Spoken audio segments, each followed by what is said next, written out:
आलीशान इमारतें, classy hotels और रोशनी से जगमगाते शहर कतर की रंगत का दीदार करके एक बात तो साफ है कि बॉस अमीरी रेत के टीले को भी सोने की खान बना सकती है। अब कतर को ही ले लीजिए, इसका इंफ्रास्ट्रक्चर और डेवलपमेंट आज जिस मुकाम पर है वो देखकर ये मानना थोड़ा मुश्किल है कि ये देश कभी गरीबी की गर्त में था। खैर, हाई जीडीपी के साथ अब यहाँ लोग अमीरी और ऐशो आराम भरी लाइफस्टाइल का लुत्फ जरूर उठा रहे हैं, लेकिन सवाल ये भी उठता है कि कतर फर्श से अर्श पर पहुंचा कैसे? आखिर अरब के इस गरीब देश के हाथ ऐसी कौन सी जादू की झड़ी लग गई हो जहां कई साल बाद भी गरीबी ने भारत का साथ नहीं छोड़ा? वही इस देश को छप्पर फाड़ तरक्की कैसे मिली? चलिए आज हम आपको बताते हैं। हाई पर कैपिटा इनकम और रिकॉर्ड तोड़ जीडीपी के साथ कतर ने रईसी की वो दास्तान लिखी है जो कई देशों के लिए महज एक सपना होती है। अब सपना इसीलिए क्योंकि अपने देश के चप्पे चप्पे को विकसित कर आज कतर दुनिया के सबसे अमीर देशों में शामिल है। यहाँ न केवल दुनिया के सबसे ज्यादा करोड़पति रहते हैं बल्कि इस देश का अनएम्प्लॉयमेंट रेट भी बिल्कुल ना के बराबर है।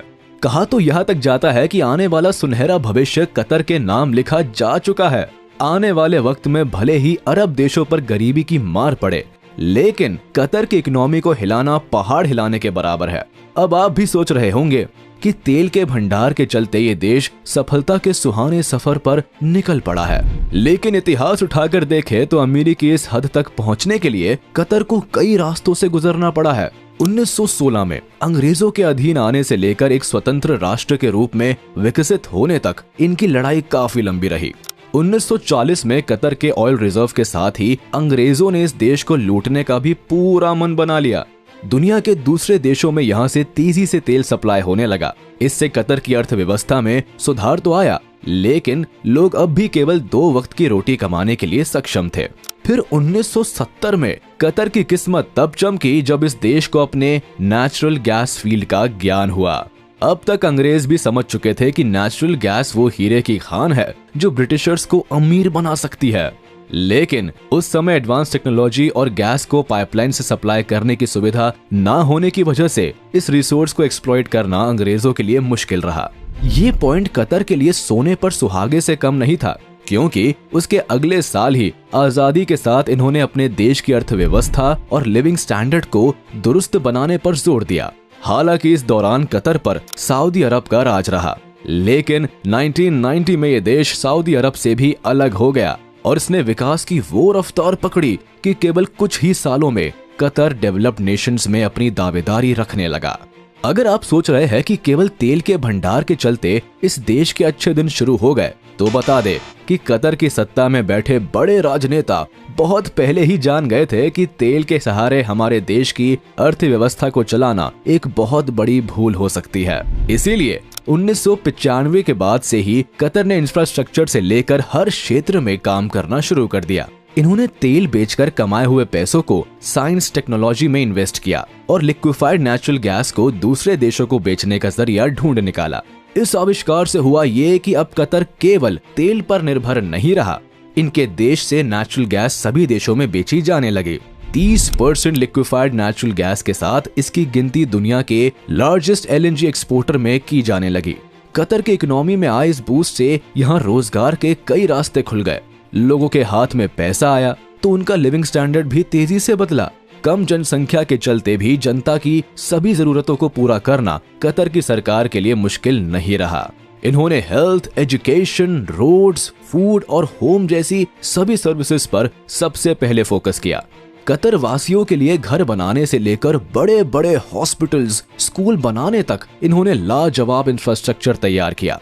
साथ ही इन्होंने मल्टीनेशनल कंपनीज को भी अपने देश में लोगों को रोजगार देने का अवसर दिया। इससे लोगों की इनकम तो बढ़ी ही साथ खास बात ये रही कि सरकार ने अपनी जनता से पर्सनल इनकम पर कोई टैक्स नहीं लिया। ऐसे में देश के साथ लोग भी अमीर होते चले गए। कतर की खास बात है कि आज भी यहाँ लोगों से स्वास्थ्य सुविधाओं के लिए कोई चार्ज नहीं लिया जाता। कतर वासियों की बड़ी से बड़ी बीमारियों का खर्चा सरकार उठाती है। इसके अलावा यहाँ एजुकेशन के साथ बिजली भी सरकार मुफ्त में मुहैया कराती है। ऐसे में आप समझ सकते हैं कि इस देश के लोगों की पर्सनल इनकम अपनी क्लास और सोशल स्टैंडर्ड मेंटेन करने पर खर्च होती है। और इसीलिए कतर में लोग एक बेहतर सोशल स्टैंडर्ड मेंटेन कर पाते हैं। जहां बाकी देशों में लोगों की आय का एक बड़ा हिस्सा उनके खाने पीने, स्वास्थ्य और शिक्षा की सुविधाओं को अफोर्ड करने में चला जाता है, वहीं यहाँ लोगों को दुनिया में बढ़ते शिक्षा और स्वास्थ्य के दामों से कोई फर्क नहीं पड़ता। ऐसी लग्जूरियस फैसिलिटीज के चलते ही दुनिया के ज्यादातर करोड़पति और खुश नसीब लोग हमें कतर में देखने को मिलते हैं। हालांकि तेल और गैस की घटती बढ़ती कीमत के साथ कतर की जीडीपी में भी काफी फ्लक्चुएशंस होती रहती है, लेकिन इसका सॉल्यूशन भी कतर सरकार के पास है। दरअसल पिछले कुछ सालों में इस देश ने अपना इनकम सोर्स टूरिस्ट अट्रैक्शन को भी बनाया है। Resorts, hubs, luxurious 5 star hotels के साथ पैसे वाले लोग एक बार तो इस देश में घूमने की चाह रखते ही है। हर साल यहाँ भारी तादाद में फॉरेनर क्राउड आता है, जिससे ये एक मोटा मुनाफा कमा पाते हैं। साथ ही दुनिया की कई मल्टीनेशनल कंपनीज में इन्वेस्टमेंट के चलते भी इनकी जीडीपी ग्रोथ में स्टेबिलिटी रहती है। अब ऐसे में कतर के रईसी भरे दिनों को देखकर ये कहना गलत नहीं होगा कि पिछले कुछ दशकों में यहाँ ग्रोथ ने रफ्तार पकड़ी है। जहाँ कभी रेत के टीले हुआ करते थे, वहाँ आज लग्जूरियस विलास, बिल्डिंग्स और हब्स दिखाई पड़ते हैं। कतर के अच्छे दिनों का खत्म होना लगभग नामुमकिन है। दोस्तों, इस देश की कभी ना खत्म होने वाली संपत्ति और ऐशो आराम की जिंदगी